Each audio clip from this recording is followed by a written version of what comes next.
Selamat sore. Perkenalkan, nama saya Farel Joshua Naibago dari kelas 10 NKN 1 absen 13. Kali ini saya akan menceritakan pengalaman saya tentang masker K3. Nah, saat saya sedang menduduki di kelas 6 SD, tiba-tiba ada virus COVID-19 yang melanda dunia.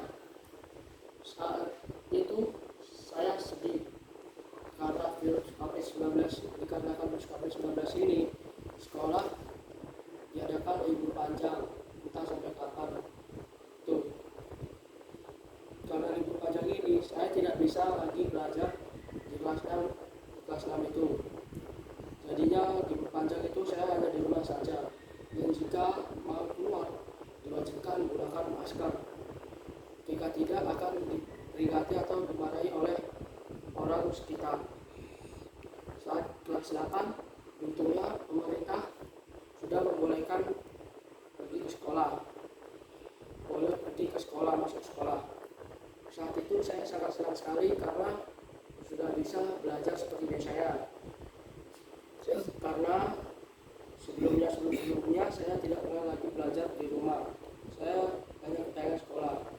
Untungnya saja pemerintah sudah membolehkan di kelas 8 ini sekolah, tapi dengan satu syarat, mewajibkan menggunakan masker.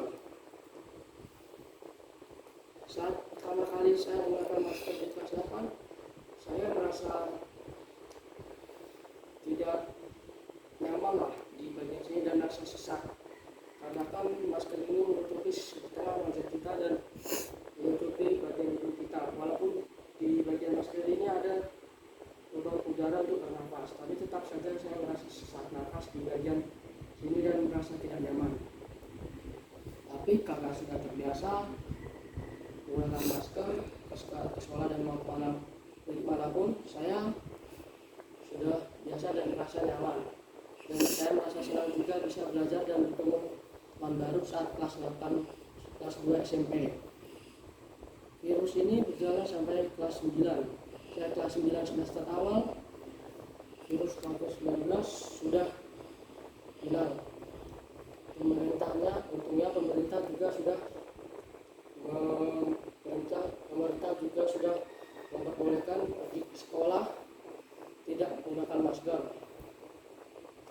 Kesan saya saat itu pertama kali adalah merasa senang dan merasa bahagia karena saya tidak perlu menggunakan masker dan pede gitu tidak menggunakan masker itu karena sudah merasa nyaman, tidak ada mengganggu kita bernafas dan bisa belajar dengan tenang lagi karena sudah tidak menggunakan masker. Saat ini saya sudah tidak menggunakan masker sampai saya kelas 1 SMK. Ya, inti dari ini adalah setiap bencana yang melanda dunia pasti ada satu hal yang harus diwajibkan untuk menanggulangi hal itu. Sekian dari saya, terima kasih.